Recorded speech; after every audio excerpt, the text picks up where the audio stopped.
Shooter, great to see you, brother. Princey, Lauren, hello. How are you guys? Hello. I think we're pretty good. We are good. Yeah. We watched your movie last night.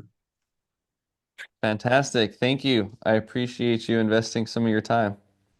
Yeah, it was an absolute pleasure to watch it, and one that we've been waiting for a long time because seeing you around the conferences, getting this together, you teased everybody in Madeira back in March with uh, Right. with a little what was that, like a 20-minute teaser? It ended up being 30 minutes, but it was rough. It was, yeah, definitely like 20 minutes worth of, once it's trimmed down, it was like 20 minutes. But yeah, it was a thirty minutes that you guys watched. Well, excellent work, mate. How do you feel? Yeah, thanks. No, I feel great. A lot happened since Madeira. Since Madeira, I went to El Salvador, North Dakota, Austin, Denver, Nashville, San Diego, Santa Monica. So there was a lot more that was grabbed and added. But no, I feel great. I feel like I, accomplished what I set out to do, and so far the feedback has been very positive. And so I think it's just kind of a matter of time before more people see it, and yeah, and then we'll see where it goes. I think a lot of people are going to end up watching this before it's all said and done. So I'm happy with it. What do you guys think? I think it was a good I think it was a good movie or documentary. I like how you presented it as like, oh well, how am I gonna do this? Like you I don't know how to say it. Like he was pretending to not be a Bitcoiner. No, no, I don't know how to say it. He was well, I don't know the word. No? No. If you don't know it, I don't know. Come back to it. What was your question that you wrote Okay. down? Yeah, No, sorry. So it's my okay. questions, where do you hope your movie is going to be in a couple of years' time? Well, I hope by a couple of years' time it is on a platform like Netflix, or it has been already. Um, the number one goal from the beginning was to, create like the most powerful orange pill and explain Bitcoin in a way that the average person can understand. So the goal has always been to, have the world watch it. And so, yeah, that's where I hope it is. And along the way, to get to Netflix, likely it's going to be seen by a lot of different colleges, a lot of different Bitcoin meetups around the world. So, yeah, I think the answer is in 2 years, I'd like to see the film on Netflix and yeah, just the wake of all of the things that would have to happen, for that. Yeah, I'm looking forward to that. So. Yeah, that's always been the goal. That's what I was always telling people from the beginning is like, that's because I think having a goal is important. And if you have a goal of, I want my end product to be worthy of Netflix quality, then you make a lot of decisions to make sure that you match that. So yeah, Netflix or like, something massive like that has always kind of been the goal, so I can show people who saw Money Electric what a real Bitcoin documentary is. Okay, I was going to bring that up. Did you watch it? I have not. I've seen pieces of it, but I think like most Bitcoiners, the premise isn't that interesting. So I've seen pieces of it. Of course, like it's filmed well, but yeah, I just think the story right off the bat is kind of like I don't know who the audience is. Bitcoiners don't really care who Satoshi is or know that no one really knows who Satoshi is, and even if you did, it doesn't really matter. And I don't know. And then like average person isn't, they're starting to get more interested in Bitcoin, but do they care that much to watch a film about Satoshi? So yeah, I just don't know who their audience was. Which begs a But question. How on earth is it on HBO? yeah, so I think that's how these things work. The director has done some other documentaries, and that's kind of this director's style. I think the last film he did was trying to figure out who the creator of QAnon was. So he's kind of like find the missing person guy. So I think that film was on HBO. And so, likely they have some type of agreement or I don't know how these things work. Maybe he even like has to produce a certain number of films for HBO under a contract or something. So that's how a lot of these platforms work. I mean, you can't submit anything to Netflix. It has to be presented by a director or a producer or some internal executive for them to actually see it or consider it. And kind of makes sense because I'm sure there's so many people submitting or wanting to submit or having films. But yeah, so that's kind of what I'm doing now. The film's out and available at nomoreinflation.com. People can watch it, people can share it. And so this was a way for me to kind of like not just talk about the film anymore and let people actually watch it because I can't really explain what the film explains in an hour. That's kind of the point of the film, right? And so, yeah, I'm hoping that the more Bitcoiners see it and share it, eventually it's going to come across someone who works at Netflix or HBO or knows somebody or so on and so on. So, yeah, that's kind of I think that's how Money Electric got there. You have to start a relationship. So that's where I'm Mhm. starting from right now. All right, Lauren. Yeah, I have another question. hmm What guest had the biggest impact or like inspired you the most? I guess different ones in different ways. So, Graham Hancock was a great interview because I just never imagined I'd be interviewing him or sitting down with him or meeting him. I think when you're younger, you kind of have an idea of like, oh, if I could talk to anybody or, when I was younger, talk shows were still kind of a thing. So, people would, I mean, I wasn't this young, but people would like, fantasize about going on the Johnny Carson show or the Jay Leno show or whoever it is. Colbert was my guy when I was younger. And I mean, we don't have to go into Colbert because I disagree with him now a lot. But I always thought like that'd be cool to be on his show and like to actually make something or be a part of something you know, that would be the reason why I'm on the show. And so Graham Hancock was kind of one of those guys that I appreciated his previous work. If you don't know, he writes about like ancient civilizations, and so just like Bitcoin, kind of when you realize Bitcoin and you realize money was broken and like so many things have been, you've been lied to about, it starts to like open your mind. You start thinking about, okay, what else have I been lied to about? And I felt the same way with Graham's research, thinking like, oh, wow, maybe there was knowledge that we lost that the Egyptians had, or like obviously they built these crazy pyramids. I think rethinking that maybe, hey, we didn't just naturally progress and evolve like in a straight line. Maybe like there was a big dip in the middle. And so anyway, Graham Hancock was cool because he was kind of like one of those guys that's like, oh man, in my dream I would talk to him. And so that was nice. And he's a really cool guy, a really nice guy. But then other than that, like I always, for some reason, go back to the Kenya interviews of the people who are farmers out there who are just getting electricity now for the first time, and how much that changes their lives because there's just so many things balled into that. Like, the mother, her children can now study better because, they're not using kerosene candles that burn their eyes. The man is like not spending 2 hours chopping food for his cows with a machete, instead doing it like in 10 or 15 minutes. And just understanding that that's likely what's going to happen throughout the rest of Africa. Hello.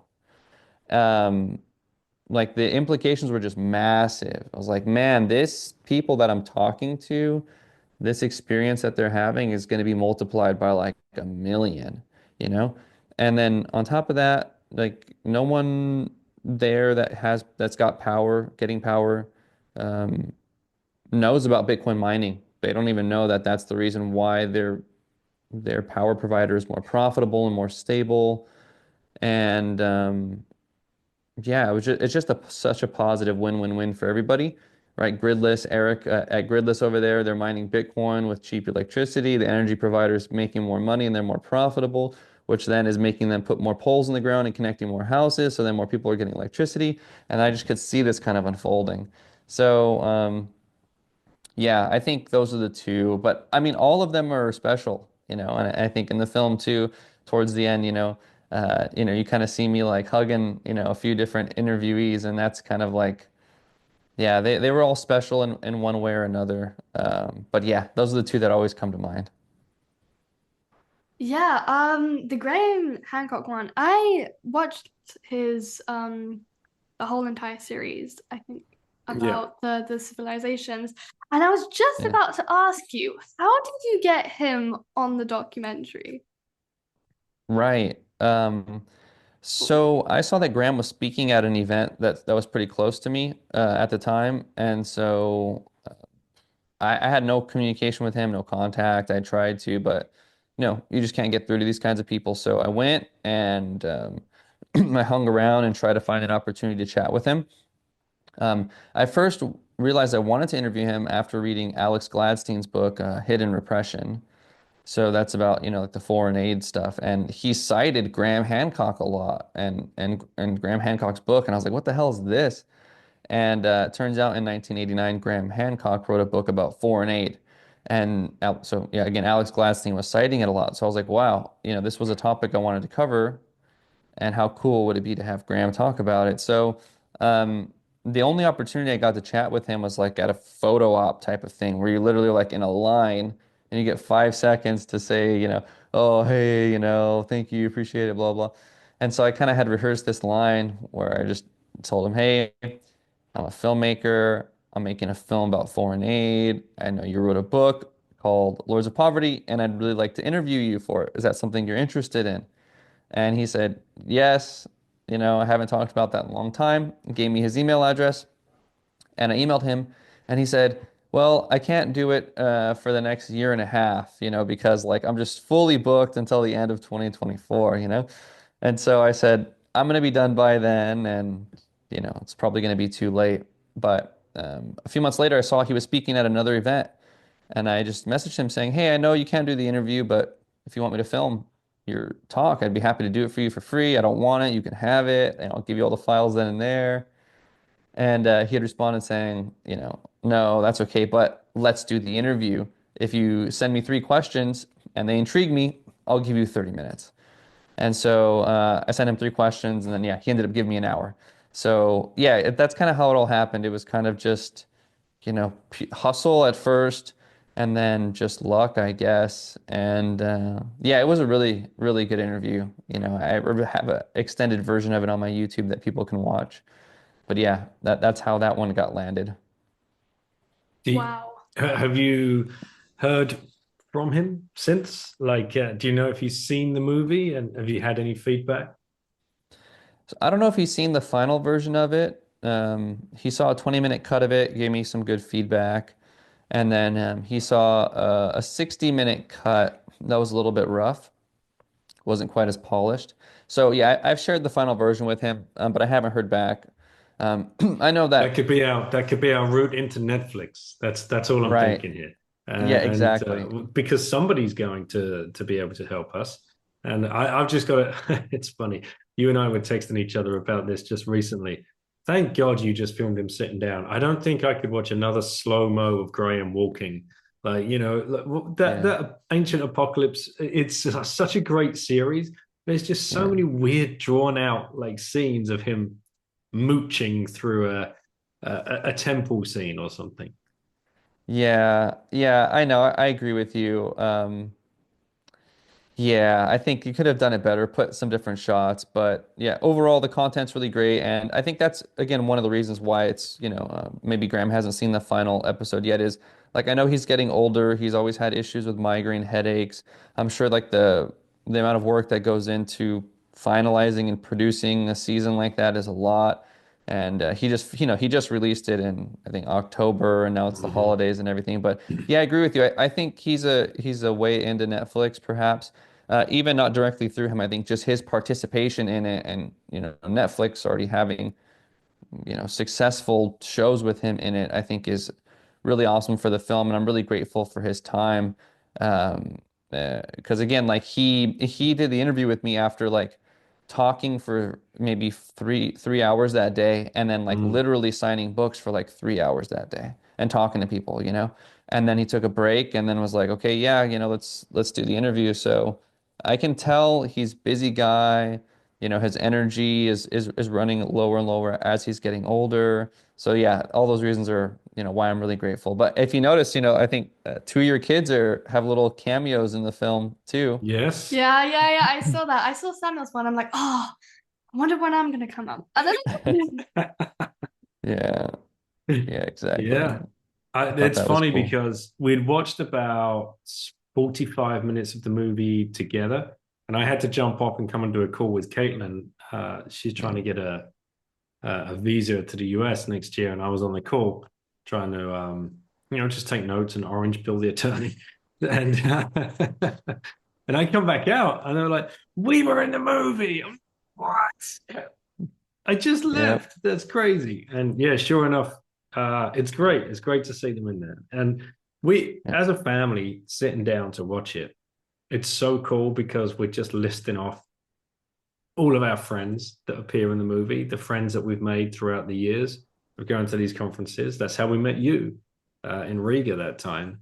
And, you know, Uncle Rockstar sitting there, like, oh, this is great. This is amazing. Like all of these people that the kids have been able to meet over the last couple of years and seeing them on the screen and then seeing themselves towards the end was amazing. Yeah, we got a big kick out of it. Nice, man. Yeah, I think that's what you're seeing. You know, all these characters, a lot of these Bitcoiners and stuff, and you're kind of like getting them filtered through me, right? Because the answers you're hearing are based on the conversation and the questions that I'm asking.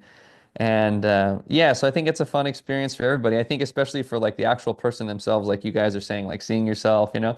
And I think Rockstar too, and everybody is kind of always yeah, excited to see it. And then speaking of orange pilling, you know, I mean that was really again the goal. And I think the film that's what it is. It's a tool for Mm. education, you know. And I've been telling people too, like who have, you know, friends or family that have been like asking them about Bitcoin or new people that ask them about Bitcoin. I'm like, this is like the new filter, you know. You tell them, go watch No More Inflation, spend an hour, spend $10, and then let's talk tomorrow. Because it provides just such a great foundation for the problem of inflation and government spending and and why Bitcoin can't be printed and all the common FUD. It covers so many great things that it's just going to save both parties, so much time. So ultimately, that's really what I want the thing to be. I wanted it to enlighten people before they really felt the pain and and to have as many people pick this thing up before the next financial disaster. I mean, it sounds great with Trump and Elon, what they're promising to do, but no one in history has ever rolled back such a debt. And so inflation will likely keep rising, and then there's financial disaster is just a matter of time. So yeah, that's what I wanted to do, kind of distribute the wealth, and so anyway, that's really what I see this thing as. Is it's like it's the most powerful hour of Bitcoin education in existence. That's what I think, at least, Excellent, mate. Yeah, no, I think you've done a great job, and I think you achieved exactly what you set out to do. And I'm hoping the people I send this link to go that extra mile and just click it and buy it and move on and watch it. That's it's always that's a sticking point, but they're not willing to help themselves. There's that element as well, right? It's still got to be down on them to Right, actually sit down and watch it because there's so many excuses. Did you have another right. question? no. Right. And if they're not even willing to watch it, you know what I mean? Again, like, do you want to spend another hour or two or three or 10, like trying to convince them, So yeah, I think it's a good, what do they call it? Like a litmus test or something. Yeah, it's a good test, right? So Exactly. Yeah. anyway, Lauren, you got to get to bed. What time is it over there? No, we're only at it feels like it's I was midnight. gonna say it is. It It's is. It feels like it's, it's it's midnight, only but it's only 20 past 4 in the afternoon, but it's pitch black. Yeah. So But I thought we would stick around for this one. I thought you wanted to ask him if he had the choice of one person. If you could choose one person to watch the film, who would it be? Oh, Hmm. Yeah, I remember this question last time, Hmm. and I think the answer is still the same, which is ultimately Joe Rogan, because he would likely lead to the most number of people seeing it afterwards. I think it's the kind of film that, especially if you're not like deep into Bitcoin and you don't already know these things, like inflation's from money printing, and then they use that money to pay for war, and then they try to hide the inflation of that by making food cheap, which then caused this health problem, which is now even we spend more money on health than on that, and we go and loan money to other countries so that they produce cheap goods for us, all again because you want to go to war and that causes inflation. You're trying to keep the prices down. So I think people who don't really know that and don't really understand all these different stories about Bitcoin, I can't imagine how they could watch the film and walk away not feeling something. And so I think if Joe Rogan were to watch it, I think at a minimum, he would talk about it, and he would also start to see the world a bit differently. Like every problem go, hey, I wonder if they're, printing money to pay for this problem, and this problem. And then at a maximum, of course, you know, I go on Joe Rogan to talk about the film and Bitcoin, and then certainly Netflix will come after that. Hmm. So yeah, I think Joe Rogan is probably the guy I want to see it most because it aligns with my original goal, which is to get as many people to see it. Perfect. Oh, I I love also it. just want to say one quick thing. When you said like, when you watch the movie and you like go away like with this feeling, that is true because when I was watching it and seeing how much money was like going into inflation and all that stuff, I was like, oh, this is like real. This is this is real. Like that's a lot of money. Like that, yeah. Anyways, that's what I want to say. Yeah. No, thanks. Yeah, the film is a really great medium because you can use everything, the visuals, the audio, the music, right? The voiceover.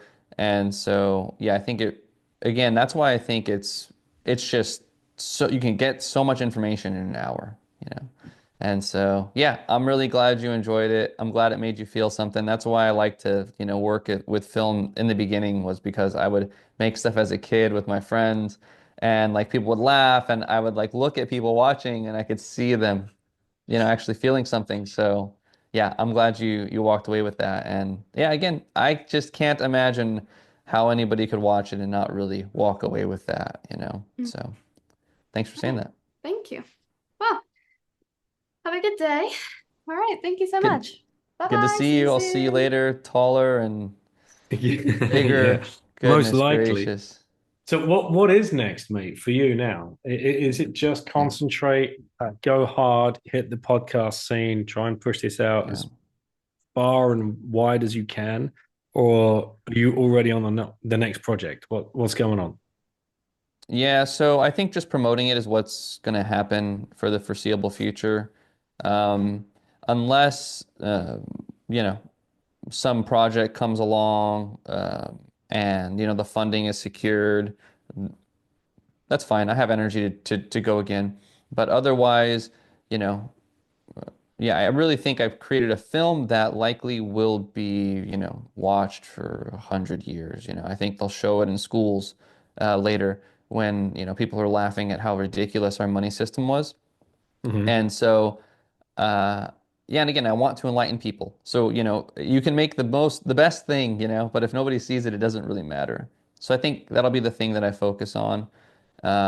Again, unless there's some other project that comes up that's really important maybe it's related to Bitcoin mining centralization or, you know, updates to Bitcoin that could make it more scalable for people to hold their own keys or food or posture or something really important. And someone who comes along and says, like, I want to make sure that this happens and that you start working on this right now and you won't have to worry about money. I'll get it. Then, yeah. But to do it all again, holy crap, man. No. Nope. So funding's an interesting one. Yeah. Arvi and I did a podcast probably about 10, 15 ago. Arvi Bora, who wrote the book 24. Yeah. And this conversation came up because it came up in Prague about there is funding out there. There's funding out there in the form of venture capital, so funding for entrepreneurs. If the venture capitalist feels that they're focusing on an aspect of Bitcoin which they really can get behind and perhaps even steer in some way and add value to. There's funding for developers. We've got OpenSats that's just one example. So for young developers that are coming through and they want to start working within Bitcoin in some way, they can get some funding there and hopefully even get themselves a job. But there's no funding for like the cultural side of Bitcoin.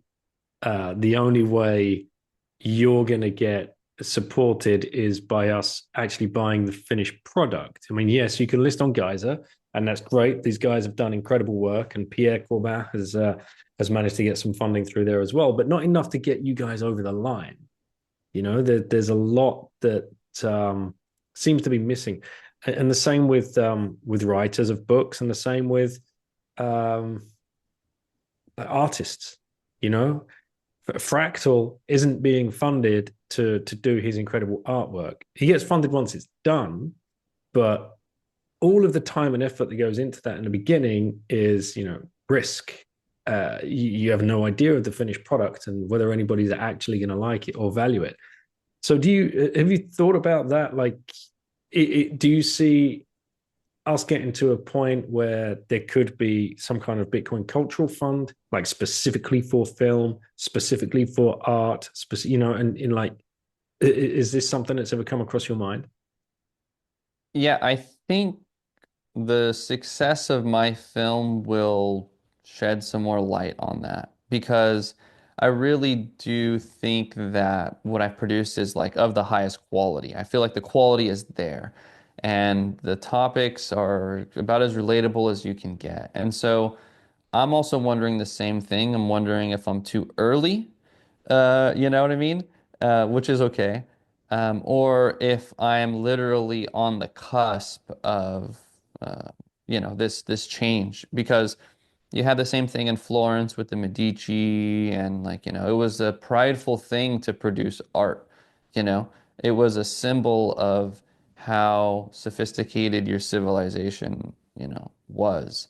And it was inspiring, and of course, it was mostly related to religion and the church, so that also like adds to some more inspiration. So I'm not sure. I think in the future we will. I think at some point we will, but like you're saying, it's tricky for the artist because, I was mostly working on the film full time for the last 2 years, um, and that included working to raise money, you know what I Right. mean?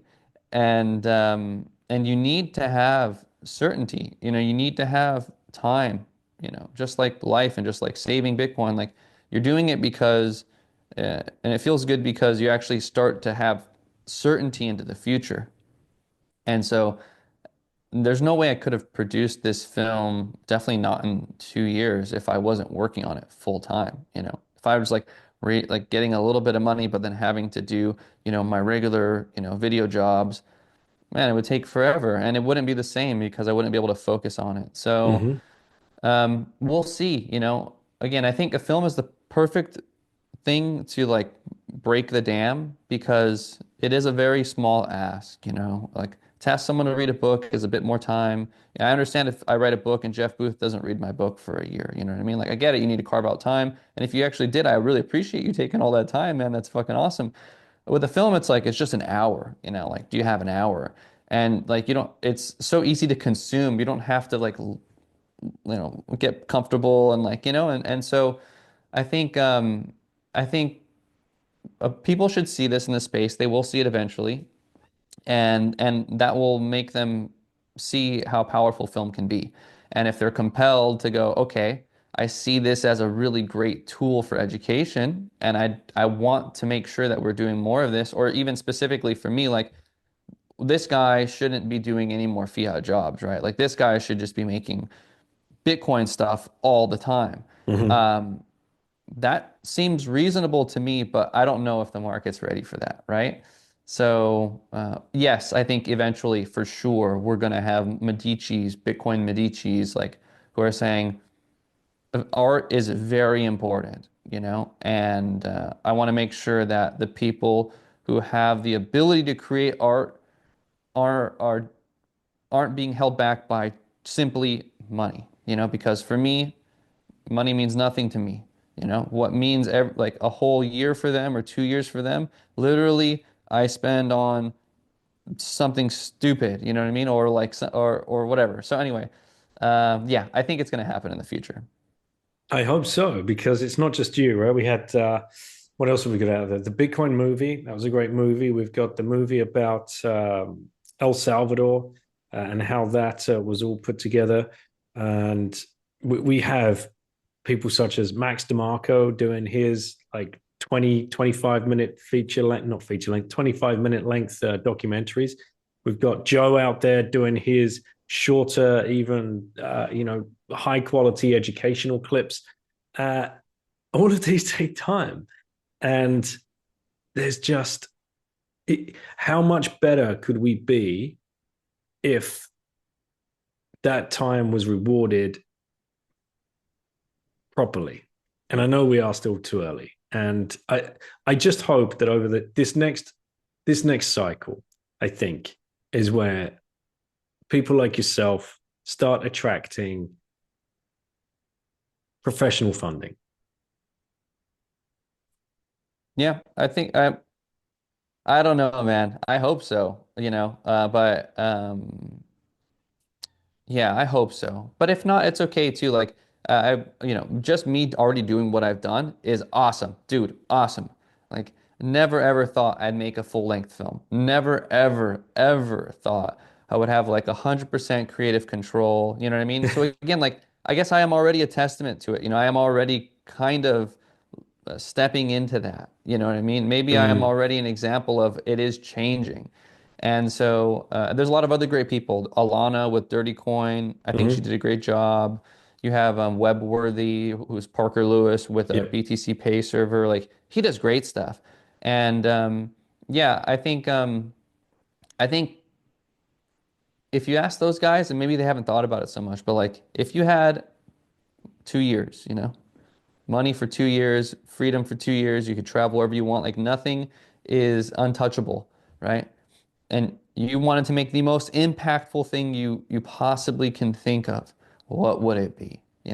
I wonder if they've actually ever asked themselves that question. And again, that is what comes from having the stability, or even just having the dream first, right? To be like, I want to spend 2 years making something like just that I think can change the world.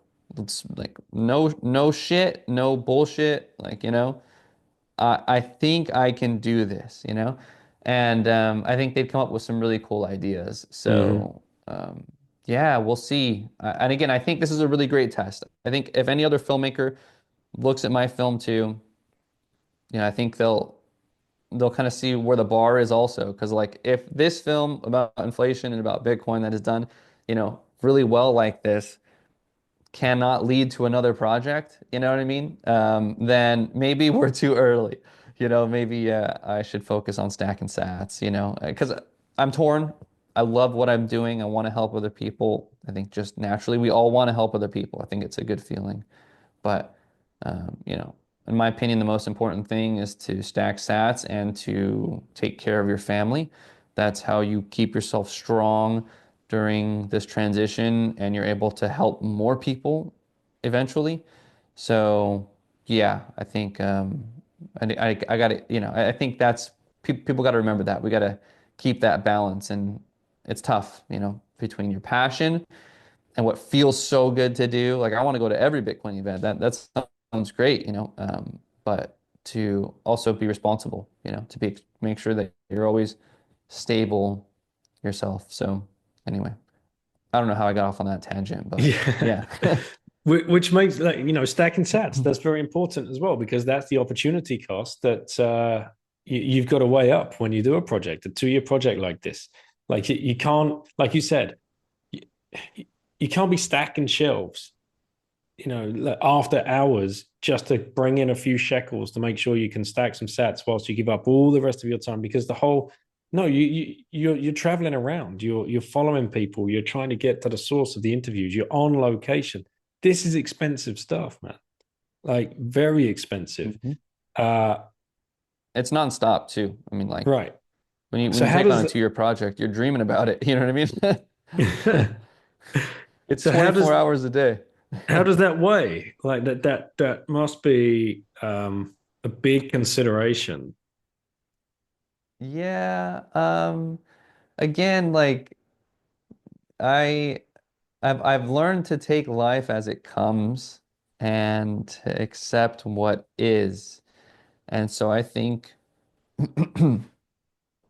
I did my best. I think I could literally do not feel like I cut any corners or I didn't hustle and during this trip when I, should have, or, I have a hole in the film or something like that. And so I really feel like I produced to the best of my ability. And if the market doesn't see that and see the value in number one, like, paying $10 to watch it, or Mhm. from Netflix's perspective, the value of having it on their platform for, 200 million people to see, or Joe Rogan, or again, like, people who invest in Bitcoin related things and who see it and see the value and say, this guy's got to keep going. Like, if he has the will and the ability, but the only thing is money, like let's just solve that problem.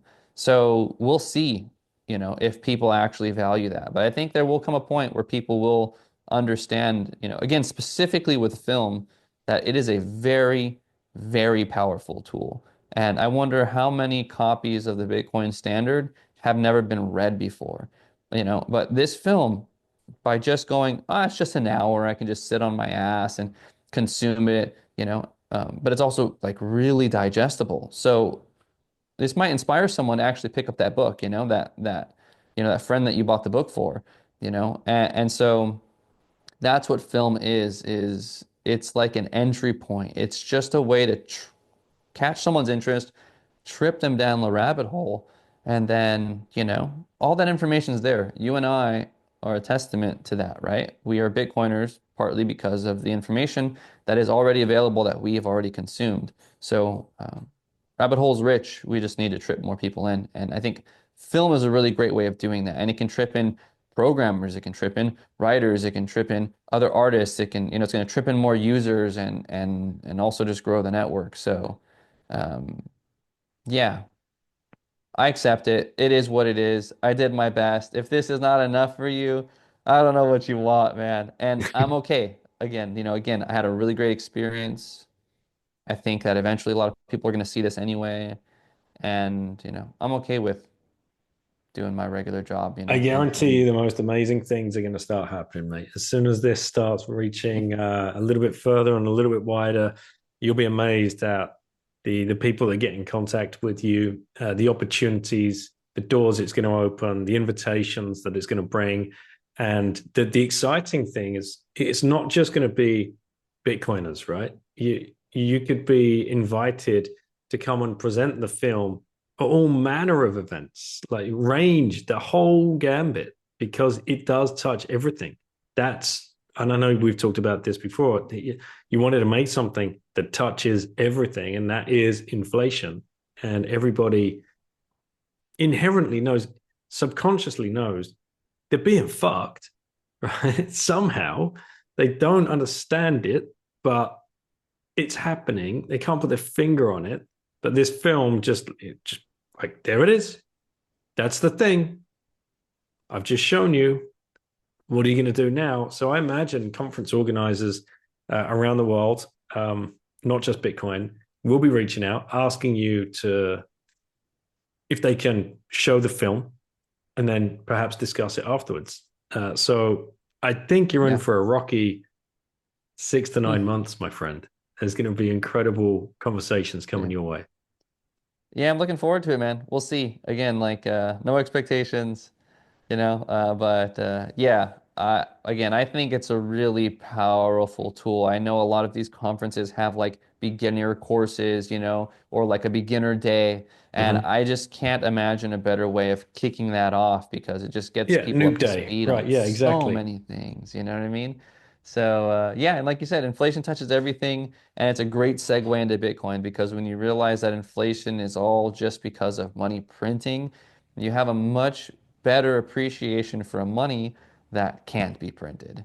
So, yeah, I agree. I think it could be shown in so many places in so many different settings. I think not even on Bitcoin podcasts, but on any podcast in general, when inflation is raging or when Bitcoin is raging, and they're not like, we usually don't talk about these kinds of things, but we know everyone out there is feeling it. And so, I think it's going to open many doors. That was the goal. Again, I wanted to burst outside of the Bitcoin bubble. I wanted to present it in a way that the average person can grab onto. And that's why the first half of the film and the title is all about inflation. Pull them in, don't lose anybody. I mean, still, I got a comment on my YouTube trailer today saying, oh, you had me up until you mentioned Bitcoin. It's a trap. And so some people are too deep, right? Where they're no matter what they hear, no, like from the jump, they're going to be like, I don't care if it's about Bitcoin. I already know. I don't care. But I think for most people, if you just drag them into the deep water of this is what inflation looks like as it gets worse, this is how it ends, this is where it's going, and I think then you introduce Bitcoin as a solution, at least they'll go, well, maybe I should just watch this for a little while longer. And if they do turn it off and they have like an issue about the energy, for example, they're talking to a friend like, oh yeah, I was watching it, but I turned it off because I don't really care about Bitcoin spoiling the ocean. Like, well, did you see the part where it's giving electricity to people, where it's like reducing the flares in North Dakota? No, like, okay, actually, maybe you should just finish watching the fucking thing. You know what I mean? So anyway, yeah, I see it. That's how I imagine it. Again, I can't see any reason why this doesn't go far and wide. So yeah, I'm ready for it. So you mentioned tripping people up into the rabbit hole. We can bring them in from all over different areas of life. One thing Bitcoiners love to do is get dragged into these. When these people come in and they bring their knowledge, you're like, huh?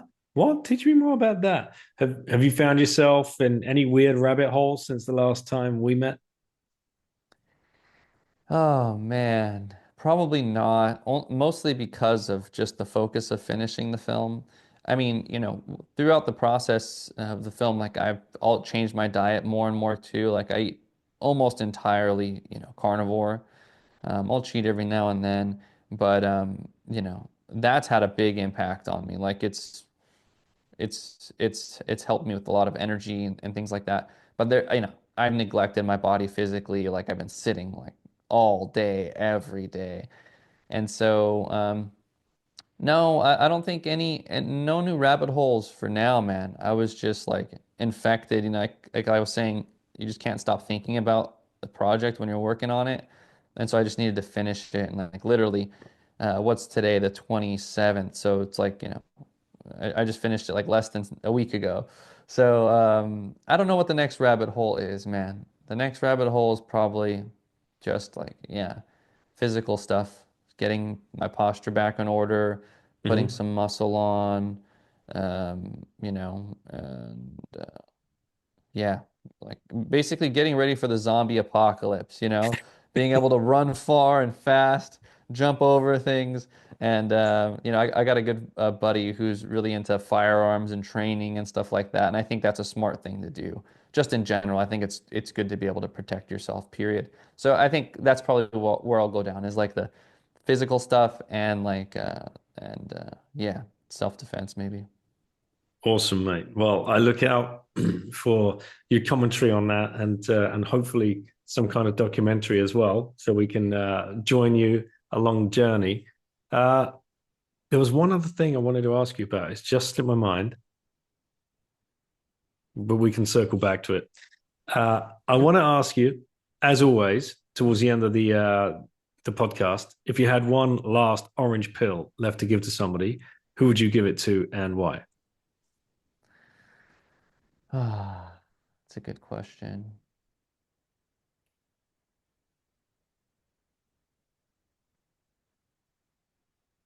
I don't know. Again, my brain always wants to go towards impact. Like, who could I give it to that would result in more being given, right? But if I'm not cheating and it's just one, literally one person, I don't know. It's just like an average, working person, a plumber, a handyman, you know.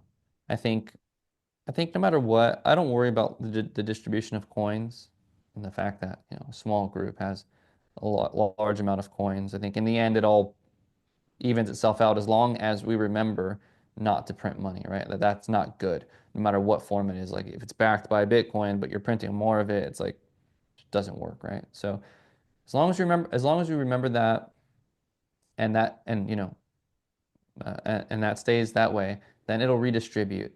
But, I think the smoother the transition will be, that will be determined by how distributed the wealth is. I think it's like nodes, Lightning nodes or Bitcoin nodes on the network. I think the more people that have wealth while we're transitioning, the more, food will be available, the more people they can help themselves too. You know what I mean? So, um, yeah, that's what I really hope. I really hope that if I had to give one, it would be just a regular working person because I think that person would help a lot more people. And yeah, if this transition's nasty. Yeah, exactly, man. I remembered what I wanted to ask you. How can the Okay. plebs add value? What would you be looking out for now? What's that dream phone call from a pleb coming in over the next Yeah. week? Again, I think they're multifaceted. I think just as a regular person, the dream call is like, I showed so and so this, my wife or my mom or, my friend, and they're actually now wanting to buy some Bitcoin. Like, thank you. It worked perfectly. You know what I mean? I think that's great. Um, of course, like any other opportunities that people know of, different podcasts or different shows or different platforms that they can help make a connection to that can help me promote the film better. That's obviously really important.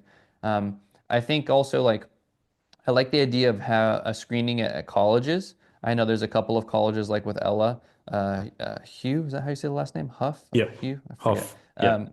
Huff. At Cornell, there's another group at USC. And so, like, I think it's great if I just let them screen it for free and they can show whatever students are interested in learning more about it and just do it across as many other colleges as possible. Again, getting kids this information because they'll relate with it perfectly, right? I think everyone will, but the kids will. Um, and then also internationally, like in places where, $10 is a lot in some places. And in those places, whether there's Bitcoin meetups or meetups that want to do screenings. Um, I think I want to do those too, or just let them screen it for free.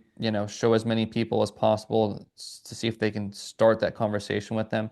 So anybody who's international in another country where asking someone to spend $10 is unreasonable. Yeah, if they reach out to me and they want to help translate, then that's great. Then I get something out of that too. I get a nice translation. And yeah, I think those are really, the main ways. And then I guess obviously if you're Netflix, Yeah. We contact need me. the sleepers inside Netflix. Yeah. Yeah, exactly. Yeah, exactly. Or, again, the whales, it's the same thing. It's just, if you appreciate what I do and you have an idea for another project or, something else, just contact me. But yeah, I'm open to it. I don't know. There's a lot of ways for people to kind of help. But the first thing is just, nomoreinflation.com. Watch it, and enjoy it. I think it's a great summary of all of the things we think about and talk about. And yeah, it's a really emotional, beautiful piece of work. And then from there, again, I think just use it as a tool, and if you want to save yourself time, if I get this way too, I don't push Bitcoin on anybody ever, never, ever. I always wait for them to ask me. and I always ask them what they know about Bitcoin first, and then I go from there, And the moment they're kind of like pushing or like they're not really being reasonable, or I can tell they don't really want to focus on this, I just disengage, completely Hmm. disengage. And it's just because I've spent so much time talking to certain people about it and it just never came to fruition. And like, I don't want to spend my time doing that anymore. So anyway, if you're like that, if you're starting to feel burned out, just point them here. Just say, hey, watch this. And if it's worth $10 and an hour to you, then we can talk about it because probably a lot of your questions are going to be answered in that film, but you probably will have more. And I'll be happy to answer those more nuanced questions. But you got to prove to me first that you're actually semi baby serious about this, you know what I mean? So yeah, that's what I hope it turns out being. It ends up being like that Bitcoin standard kind of thing where it's just something that Bitcoiners recommend to people. Like, oh, have you seen this yet? You haven't? Okay, you need to go see it. Watch it first and then let's talk. So yeah, that's what I'm hoping for. Love it, mate. Are we going to see you in Europe next year? Dude, we'll see, man. The future is so unknown right now. My biggest priority right now is to start a family and get all those things settled. And, that's kind of, you have to put some life things on hold when you're going to, make the project of your life. You know what I mean? Like the Hmm. biggest thing. So some things I got to play catch up on. So we'll see how all this stuff shakes out. And we'll probably determine that. But yeah, I would like to, man. I miss you guys. There's nothing quite like, being in person together and Yeah. just hanging out. Exactly. Well, I'm just thinking there's the Bitcoin Film Fest is going to be in May next year, towards the end of May. That's going to be in Warsaw. So hopefully this interview will reach those guys, and they'll be able to reach out and sort something out. If they can't get you across to do an in-person showing, then at least they could show the movie for you and perhaps do like a Yeah. remote interview perhaps afterwards or some kind of Yeah. panel. That'll be cool. Elena was there this year. Parker was there this year as well with their Yeah. films, which was great to see. And it was a good event, and it tied in with the European Halving Party. Unfortunately, we won't be able to go to that Right. one, so I'm hoping we'll see you in Prague or something. Uh, Yeah, that's the plan. Riga, Prague. maybe. Yeah, Riga, such a beautiful city. Yeah, I've never been to Prague, so maybe it'll be Prague if anything. And yeah, I definitely got to get in touch with those the Film Fest guys because they've been wanting to show some more of my stuff. It's just like I was so focused on this project, it was really hard to think about anything else. I'm like, oh man, I got that file on a hard drive, somewhere that I gotta dig out. Like, oh man, I'm not gonna do that. But yeah, I'll definitely hit them up and we'll get this thing shown there for sure. Excellent. Well, thanks, mate, for coming back on the show. Thank you for everything you've done, for giving up the last 2 years of your life to put everything into this film. And please go and see it, people. The link will be in the show notes. You pay $10, you get or you can pay via Lightning. I paid via Lightning with Zaprite just yesterday, and you get that. You get the password, and you can sit back and watch it.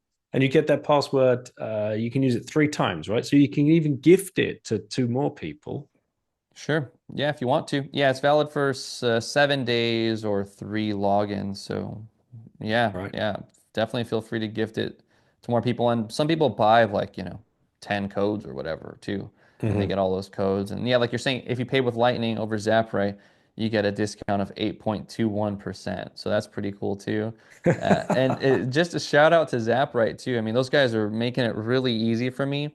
Yeah. Obviously, like when you're trying to reach when your audience is inside Bitcoin and outside Bitcoin, I need to be able to take cards. You know what I mean? Like if I'm really want an average person to watch it and they're like, well, I gotta fucking get lightning now. What is this?